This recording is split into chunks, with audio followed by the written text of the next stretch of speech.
Already ನಿಮ್ಮ screen ಮೇಲೆ ಕಾಣುತ್ತದೆ. ಪ್ರಥಮ PUC ಮಾದರಿ ಪ್ರಶ್ನೆ ಪತ್ರಿಕೆ ಅರ್ಥಶಾಸ್ತ್ರ ಒಳಗೊಂಡಿದೆ. ಮೊದಲನೇ ಪ್ರಶ್ನೆ, ನೀವು ಉದ್ಯೋಗದಲ್ಲಿದ್ದು ಸಂಭಾವನೆಗಾಗಿ ಕೆಲಸ ಮಾಡುತ್ತಿದ್ದರೆ ನಿಮಗೆ ಹೀಗೆ ಎನ್ನುವರು: ನಿರುದ್ಯೋಗಿ, ನಾಯಕ, ಉದ್ಯೋಗಿ, ಧರ್ಮಶ್ರೀ. ವ್ಯಾಪ್ತಿಯು ಅತಿ ದೊಡ್ಡ ಮತ್ತು ಅತಿ ಚಿಕ್ಕ ಪ್ರಾಪ್ತಾಂಕದ ನಡುವಿನ ವ್ಯತ್ಯಾಸವಾಗಿದೆ. ಅತಿ ದೊಡ್ಡ ಮತ್ತು ಅತಿ ಚಿಕ್ಕ ಪ್ರಾಪ್ತಾಂಕದ ಸರಾಸರಿಯಾಗಿದೆ. ಅತಿ ದೊಡ್ಡ ಮತ್ತು ಅತಿ ಚಿಕ್ಕ ಪ್ರಾಪ್ತಾಂಕದ ಅನುಪಾತ.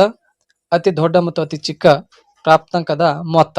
ದತ್ತಾಂಕಗಳು ವಿತರಣೆಯನ್ನು ಎಷ್ಟು ಸಮಭಾಗಗಳಾಗಿ ವಿಭಾಗಿಸುತ್ತದೆ? 100 ಬಾರಿ, 75 ಬಾರಿ, 25, 50. ತಪಾಸ್ ಮಜುದಾರ ಸಮಿತಿಯು ಶಿಕ್ಷಣಕ್ಕಾಗಿ GDPಯು ಎಷ್ಟರಷ್ಟು ವೆಚ್ಚ ಮಾಡಬೇಕೆಂದು ಅಂದಾಜು ಮಾಡಿದೆ? 4%, 6%, 3%, 5%. ಬಹುತೇಕ ಕೃಷಿ ಕಾರ್ಮಿಕರು ಆಪ್ಷನ್ ಎ ಶ್ರೀಮಂತರು, ಆಪ್ಷನ್ ಬಿ ಮಧ್ಯವರ್ಗದವರು, ಆಪ್ಷನ್ ಸಿ ಬಡವರು, ಆಪ್ಷನ್ ಡಿ ಉನ್ನತ ವರ್ಗ. ಬಿಟ್ಟ ಸ್ಥಳಗಳು.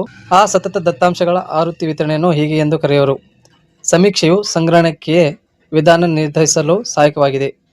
ಭಾರತದ ಜನಸಂಖ್ಯಾ ಸಿದ್ಧಾಂತದ 2ನೇ ಹಂತ ಪ್ರಾರಂಭವಾದ ವರ್ಷ. ಉಷ್ಣ ವಿದ್ಯುತ್ ಸ್ಥಾವರ ಅನ್ನು ದೊಡ್ಡ ಪ್ರಮಾಣದಲ್ಲಿ ಬಿಡುಗಡೆ ಮಾಡುತ್ತವೆ. ಮಹಾಮಂಜಿಗೀತ ಅಭಿಯಾನ ಪರಿಚಯಿಸಿದ ವರ್ಷ. ಸೊ ಬಿಟ್ಟ ಸ್ಥಳಗಳು ಈ ರೀತಿ ಒಳಗೊಂಡಿದೆ. ಕೆಳಗಡೆ ಹೊಂದಿಸಿ ಬರಿ ನೋಡಬಹುದು. ವೈಯಕ್ತಿಕ ಸಂದರ್ಶನ Q1, Q2, P25, P50, EPI, blue bank, ಸುವರ್ಣ ಕ್ರಾಂತಿ. ಕೆಳಗಡೆ ಪ್ರಶ್ನೆ ನೋಡಬಹುದು.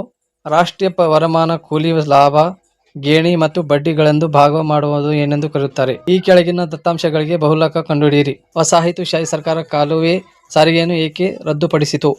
IBRD ಅನ್ನು ವಿಸ್ತರಿಸಿ. ಶಿಶು ಮರಣ ಅರ್ಥ ನೀಡಿ. ಕೆಳಗಡೆ ನೋಡುವುದು ದತ್ತಾಂಶಗಳ ವರ್ಗೀಕರಣ ವಿಧಾನವನ್ನು ಹೆಸರಿಸಿ. ಮಧ್ಯ ಬಿಂದುವನ್ನು ಕಂಡುಹಿಡಿಯುವ ಸೂತ್ರ. R ನ ಬೆಲೆ ಮತ್ತು 1 - 1 ಮತ್ತು 0 ಆದಾಗ ಅದರ ಅರ್ಥ ತಿಳಿಸಿ. ಸಗಟು ಬೆಲೆ ಸಂಖ್ಯಾಸೂಚಕ ಎಂದರೇನು? ಅದರ ಶೂನ್ಯತೆಗಳನ್ನು ಬರೆಯಿರಿ. ಯೋಜನೆ ಅಭಿವೃದ್ಧಿಪಡಿಸುವ ಯಾವುದಾದರೂ 4 ಹಂತಗಳನ್ನು ಬರೆಯಿರಿ. ಕೈಗಾರಿಕಾ ವಲಯ ಸುಧಾರಣೆ ಸರ್ಕಾರವು ಏಕೆ ಮಹತ್ವ ಪಾತ್ರ ವಹಿಸಿತು? ಉದಾರೀಕರಣದ 4 ಉದ್ದೇಶಗಳನ್ನು ತಿಳಿಸಿ. ಹೊರಗುತ್ತಿಗೆ ಸೇವೆಗಳು ಯಾವುವು? ಆರೋಗ್ಯ ವೆಚ್ಚ ವಿವಿಧ ರೂಪಗಳು ಯಾವುವು? ಗ್ರಾಮೀಣ ಸಾಲ ಸಾಂಸ್ಥಿಕ ಮೂಲಗಳನ್ನು ಹೆಸರಿಸಿ. ಸಾವಯವ ಬೇಸಾಯದ 2 ಲಾಭಗಳನ್ನು ತಿಳಿಸಿ. ಸಂಖ್ಯಾಶಾಸ್ತ್ರದ ಅಧ್ಯಯನಕ್ಕೆ ಹೇಗೆ ನೆರವಾಗಿದೆ ಎಂಬುದನ್ನು ಸಂಕ್ಷಿಪ್ತವಾಗಿ ವಿವರಿಸಿ. ಒಂದು ಕೋಷ್ಟಕದ ನಮೂನೆಯನ್ನು ಬರೆದು ಅದರ ಭಾಗಗಳನ್ನು ಗುರುತಿಸಿ. ಸೊ ಇಂಪಾರ್ಟೆಂಟ್ ಪ್ರಶ್ನೆಗಳು ಈ ರೀತಿ ಒಳಗೊಂಡಿದೆ. ಕೆಳಗಡೆ ಗ್ರಾಫ್ ಕೂಡ ನೋಡಬಹುದು. ಈ ಕೆಳಗಿನ ದತ್ತಾಂಶಗಳಿಗೆ ಲಾಸ್ಟರ್ ವಿಧಾನದ ಮೂಲಕ ಸಂಖ್ಯಾಸೂಚಕ ಕಂಡುಹಿಡಿಯಿರಿ. ಸ್ವಾತಂತ್ರ್ಯ ಪೂರ್ವ ಭಾರತದ ವಿದೇಶಿ ವ್ಯಾಪಾರ ಪ್ರಮಾಣ ದಿಕ್ಕನ್ನು ಸೂಚಿಸಿ. ಪಂಚವಾರ್ಷಿಕ ಯೋಜನೆ ಗುರಿಗಳನ್ನು ವಿವರಿಸಿ. ಒಬ್ಬ ವ್ಯಕ್ತಿಯು ವೃತ್ತಿನಿರತ ತರಬೇತಿ ಅಗತ್ಯವನ್ನು ಕುರಿತು ವಿವರಿಸಿ. ಗ್ರಾಮೀಣ ಅಭಿವೃದ್ಧಿ ಪ್ರಮುಖ ಸಮಸ್ಯೆಗಳನ್ನು ವಿವರಿಸಿ. ಪರಿಸರ ಸಂಪನ್ಮೂಲಗಳ ಪೂರೈಕೆ ಮತ್ತು ಬೇಡಿಕೆ ತಿರುವು ಮರುವಾಗುವುದನ್ನು ವಿವರಿಸಿ.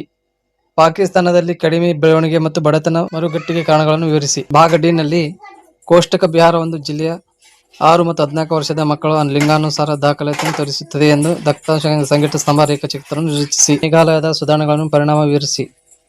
ಭಾರತದಲ್ಲಿ ಉದ್ಯೋಗಾವಕಾಶವನ್ನು ಸೃಷ್ಟಿಸುವಲ್ಲಿ ಸರ್ಕಾರ ಪಾತ್ರವನ್ನು ವಿವರಿಸಿ. ಸೊ ಇಂಪಾರ್ಟೆಂಟ್ ಪ್ರಶ್ನೆಗಳು ಈ ರೀತಿ ಒಳಗೊಂಡಿದೆ. ಭೂಮಿಯ ಗುಣಮಟ್ಟ ಕ್ಷೀಣತೆ ಕಾರಣವಾಗುವ ಅಂಶಗಳನ್ನು ಪಟ್ಟಿ ಮಾಡಿ. ಸೊ ಒಳಗೊಂಡಿದೆ. ಸೊ ಪ್ರಶ್ನೆಗಳ ಬಗ್ಗೆ ನೀವು ಮಾಹಿತಿ ಕೂಡ ತಿಳಿಸಬಹುದು ಕಾಮೆಂಟ್ ಮೂಲಕ.